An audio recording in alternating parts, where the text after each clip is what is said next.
Hello friends, मैं सी ए गोपाल कुमार आपका स्वागत करता हूं मेरे इस नए वीडियो में।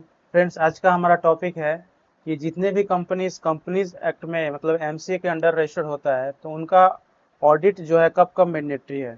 ठीक है। तो एमसीए जो होता है मिनिस्ट्री ऑफ कॉर्पोरेट अफेयर्स होता है, अंडर द कॉर्पोरेट अफेयर्स होता है जो मिनिस्ट्री ऑफ फाइनेंस के अंडर आता है।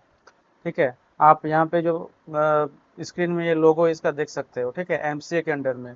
तो फ्रेंड्स, पहले सबसे पहले आगे बढ़ने से पहले मैं आपको बोल दूं कि ये सब वीडियो बनाने में काफ़ी टाइम लगता है और मेहनत लगता है। फ्रेंड्स प्लीज़ इस वीडियो को लाइक करें और चैनल को सब्सक्राइब करें। फ्रेंड्स, आगे बढ़ते हैं। तो एक बार हम लोग लिस्ट देख लेते हैं कि एमसीए के अंडर कौन कौन सी कंपनी जो है वो आती है और जो जो रजिस्टर्ड होती है। ठीक है, जैसे कि प्राइवेट लिमिटेड कंपनी हो गया, पब्लिक लिमिटेड कंपनी हो गया, वन पर्सन कंपनी जिसमें सिंगल पर्सन मतलब कि चाहे तो अपना कंपनी कॉर्पोरेट नेचर में ओपन कर सकता है तो वो भी एमसीए के अंडर में ही आता है। निधि लिमिटेड जो भी निधि कंपनीज है वो आ गई। उसका सेक्शन 8 कंपनी जो बेसिकली एनजीओ सोशल वेलफेयर के लिए होता है वो भी एमसीए के अंडर ही रजिस्टर होता है। और प्रोड्यूसर कंपनी जो एफपीओ फार्मर प्रोड्यूसर कंपनी जो होता है वो भी एमसीए के अंडर में रजिस्टर होता है। ठीक है, तो ये सारे जो हैं वो कंपनीज जो है एमसीए के अंडर में रजिस्टर होता है। फ्रेंड्स, तो आपके मन में एक और चीज़ आ रहा होगा कि एलएलपी भी, तो जो एलएलपी जो है वो भी एमसीए के अंडर में आता है। बट मैंने इसको नहीं लिया क्योंकि ये कंपनीज नहीं है, ये जो है कंपनीज नहीं है। ठीक है, ये लिमिटेड लायबिलिटी पार्टनरशिप है ये। ठीक है, तो इसलिए मैं इसको हमारा अभी इस वीडियो में इसको अभी हम हमारा डिस्कशन का पार्ट ये नहीं बन रहा है क्योंकि ये कंपनीज नहीं है। हम लोग टिपिकली कंपनीज के बारे में आज डिस्कस करने वाले हैं कि कंपनीज अगर आपके पास है, चाहे ये इन इन लिस्टों में से कोई भी कंपनीज हो, तो उसका हम लोग आज ऑडिट का मतलब कि फुल प्रोसेस देख लेते हैं। ठीक है, कि कब मैंडेटरी है। फ्रेंड्स, आगे बढ़ते हैं। तो audit under the companies act, ठीक है, सेक्शन 139 है जिसमें बोलता है कि every company need to appoint a auditor. ठीक है, मतलब कि सेक्शन 139 जो बोलता है कि हर कंपनी का अपना एक ऑडिटर होता है। ठीक है, होना चाहिए। इसको मैंडेटरी ऑडिट्स बोलते हैं। ठीक है, हर साल आपको ऑडिट कराना पड़ता है। उसको स्टेच्यूटरी ऑडिट भी बोलते हैं। स्टेच्यूटरी ऑडिट कैसे बोलते हैं? क्योंकि जो कंपनीज हैं वो अंडर कंपनीज एक्ट के अंदर रजिस्टर होती है और जो ऑडिट हो रहा है वो भी अंडर कंपनीज एक्ट के अंडर हो रहा है। ठीक है, तो इसलिए वो स्टेच्यूटरी बॉडी हो गया कंपनीज एक्ट और उसके अंडर ही रजिस्टर ऑडिट हो रहा है, तो इसीलिए उसको स्टेच्यूटरी ऑडिट बोला जाता है। ठीक है, तो इसमें प्रोविजन ये है कि आपका अगर कंपनी है और कोई बिजनेस नहीं चल रहा है, अगर और आप मतलब कि टर्नओवर कितना भी हो आपका कोई फर्क नहीं पड़ता है। ठीक है, टर्नओवर जो है नॉट मैटर्स। ठीक है, और चाहे वो आपका लॉस में हो या प्रॉफिट में। ठीक है, और कोई बिजनेस भी अगर नहीं हो तो कोई इशू नहीं है। बस आपको एवरी ईयर किसी न किसी सीए से आपको अपना कंपनी को ऑडिट कराना है, ऐसे एज ए स्टेट्यूटरी ऑडिट।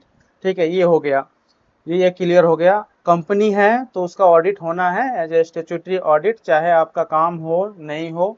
ठीक है, लॉस में हो या प्रॉफिट में हो, और उसके टर्नओवर से कोई मतलब नहीं है। ठीक है, ऑडिट होना ही होना है। नेक्स्ट में हम लोग चलते हैं कि audit under the income tax act.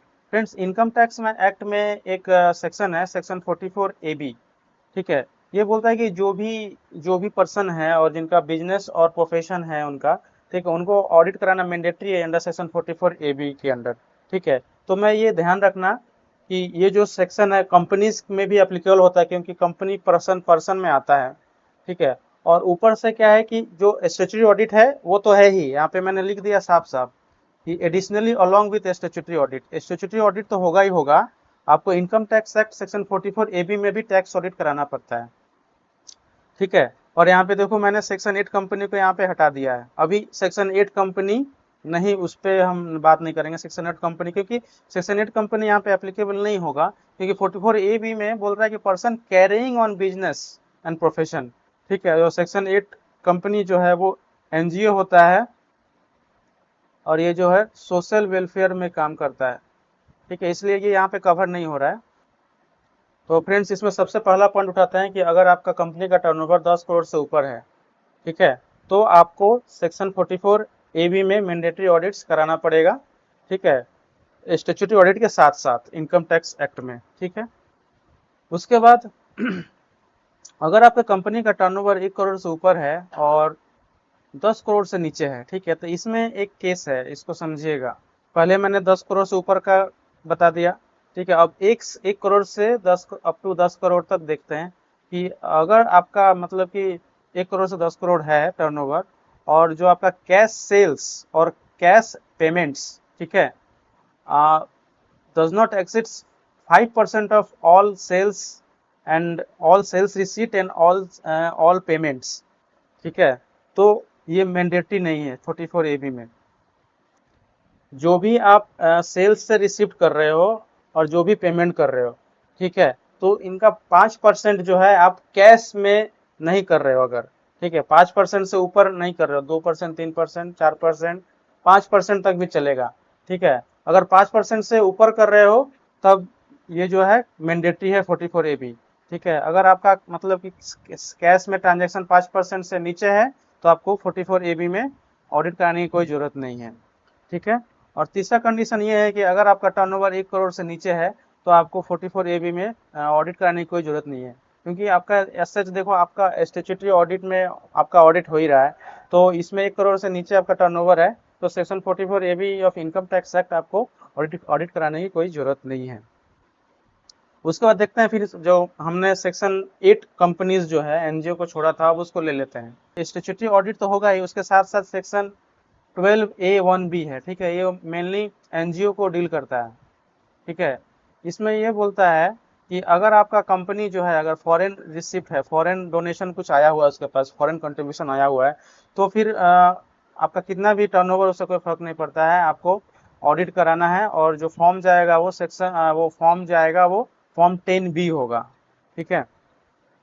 उसके बाद अगर आपका कोई फॉरेन कंट्रीब्यूशन नहीं है, ठीक है, आपका कंपनी है, फॉरेन कंट्रीब्यूशन नहीं है, तो स्टैट्यूटरी ऑडिट के साथ साथ आपका मैंडेटरी ऑडिट्स अंडर सेक्शन 12 में तभी होगा जब आपका जो ग्रॉस जो टोटल इनकम मतलब क्या, ये टोटल रिसीप्ट मान लो इसको।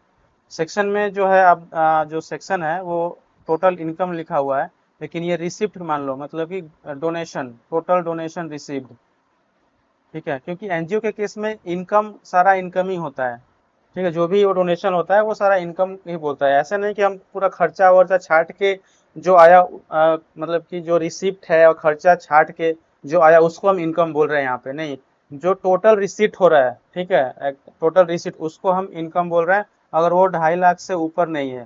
2.5 लाख से ऊपर इसलिए मैं बोल रहा हूँ क्योंकि यहाँ पे maximum amount which is not chargeable to tax ऐसे लिखा हुआ है, लेकिन फ्रेंड्स ये डिबेटेबल इशू है कि यहाँ पे जो maximum amount not chargeable to tax लिखा हुआ है for the purpose of companies, ऐसा कोई लिमिट नहीं है, लेकिन क्योंकि ये ऑडिट क्योंकि ये जो है कंपनीज एनजीओ में आता है तो इसको एओपी बीओआई के अगेंस्ट में इसको कंसिडर कर सकते हैं। इसलिए मतलब मार्केट में जो भी ट्रेंडिंग अभी जो प्रैक्टिस में है वो 2.5 लाख तक इसको, मतलब इसको 2.5 लाख मानते हैं, मतलब कि जो maximum not chargeable to tax जो है इसको 2.5 लाख का लिमिट मानते हैं, ठीक है।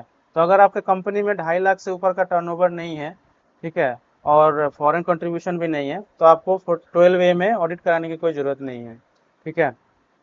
उसके बाद अगर आपका कोई फॉरेन कंट्रीब्यूशन नहीं है, ठीक है, तो और टोटल इनकम 2.5 लाख से ऊपर नहीं है, मतलब कि टोटल आपका रिसीट 2.5 लाख से ऊपर नहीं है, तो आपको ऑडिट कराने की कोई ज़रूरत नहीं है यहाँ पे, ठीक है। और इस केस में अगर 2.5 लाख से ऊपर है तो ऑडिट कराने की आवश्यकता है, ठीक है। तो फ्रेंड्स अभी के लिए इतना ही, ठीक है। और आने वाले वीडियोस में मैं मैंडेटरी ऑडिट्स जैसे individual HUF and partnership form, LLP form, इसके बारे में भी मैं वीडियो लाऊंगा। तो फ्रेंड्स ये वीडियो आपको कैसा लगा, और कुछ भी आपको डाउट हो रहा है तो आप मुझे कमेंट करके पूछ सकते हैं। तो इस वीडियो में फ्रेंड्स इतना ही, थैंक यू।